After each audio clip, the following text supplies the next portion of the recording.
didn't understand. I would say, like, and that's another thing I repented of, because I fell short. I came short, and that was the beginning of me coming short of the glory of God, of just like falling, and stumbling over my weakness.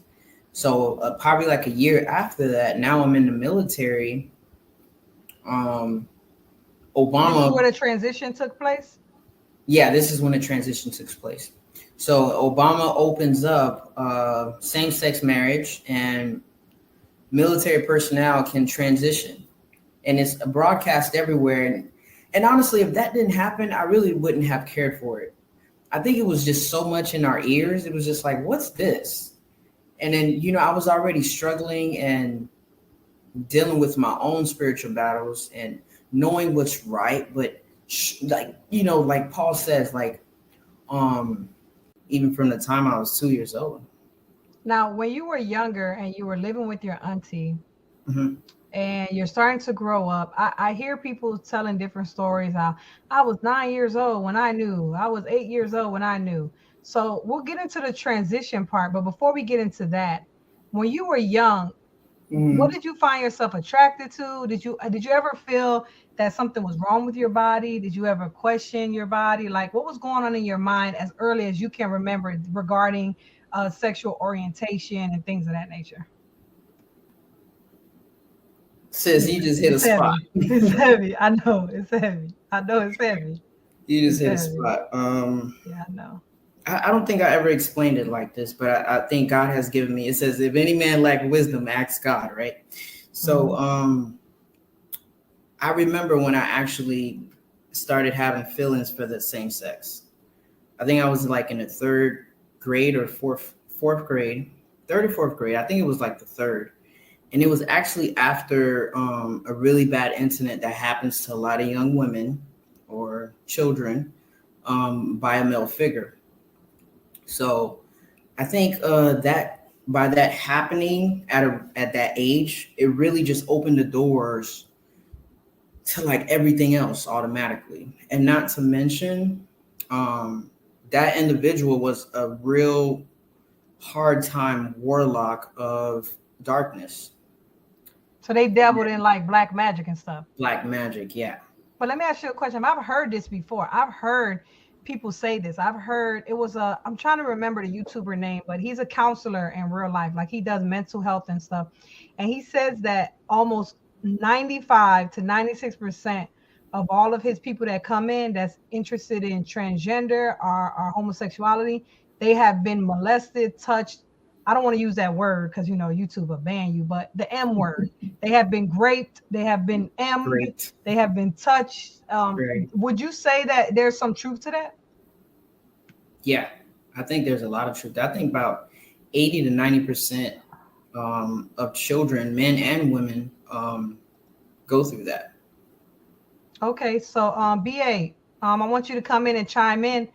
So far, you heard a little bit of the story, and Zadok will let you listen a little bit more so you can catch up to what's going on. But BA Abai, you want to chime into anything she said so far? You want to add anything? You have any questions you want to ask her?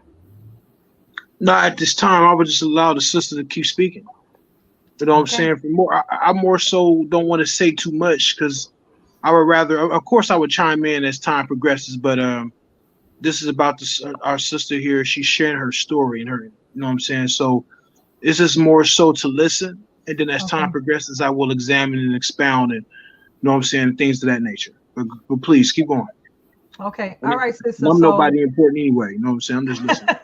But that's what she wanted. She said she wanted dialogue. She said she wanted to hear from everybody. She wanted to hear what people got to say, what people think. So that's why we're trying to give everybody opportunity to speak. This is what she wanted. I wanted to do like an interview style thing, just being her, but she was like, no, I want to hear the people. I want to hear what the people got to say. I want to hear what they think about what they're hearing. She want to get a lot of feedback from the people. So far what we have is you're an orphan. You lose your mother and father very young. You live with your auntie. At a young age, you realize, why my last name different? You're not really adjusting to things. As you're in elementary, you end up getting violated by a man. And from my understanding, are you saying that is a part of the reason why you then tended to want to be attracted to the same sex, like as a safety mechanism? Yeah, because honestly, like this individual was, of course, like a elder man, and just at 8 years old, I was very sheltered. I had never seen like it's not like what you see today on TV is not what we saw in 98. It was around 98, 99. So the things that we see on TV, I didn't see then. So I didn't see the things that we see now. I didn't know about, I didn't hang out with other kids like that. Like I used to go to school and come home, and that was it. And my brothers were older, so I didn't have like another 10-year-old or an 8-year-old. It was just me. So honestly, I'm just gonna say blankly, I didn't know about sex. And I never really like knew about like down, my parts. I didn't know like much. I didn't know anything really. So what opened those doors was after that incident. It was like like Adam and Eve in the garden. It was like a shield, like something just. It's like the scales, like, and then I remember, talking to somebody in third grade, and they were like, I don't go that way and stuff. And I'm like, in my mind, I'm just like, where's this coming from? I've never seen two girls together, never. Like, where is this coming from? But now that I realize and I examine it, it was the fact of who did what they did to me and the age and what they had holding on to them. It was demons. It was most likely fallen angels. You know what I mean? So can you imagine somebody who's being possessed by demons and fallen angels entering into an 8-year-old or 9-year-old? That's still like, they're exposed to that spiritual realm. And I don't want to go ahead, but I remember talking to you and telling you, I remember at 9 holding a weapon to my mind, to my head, and thinking about committing suicide. And mind you, I had never knew about suicide.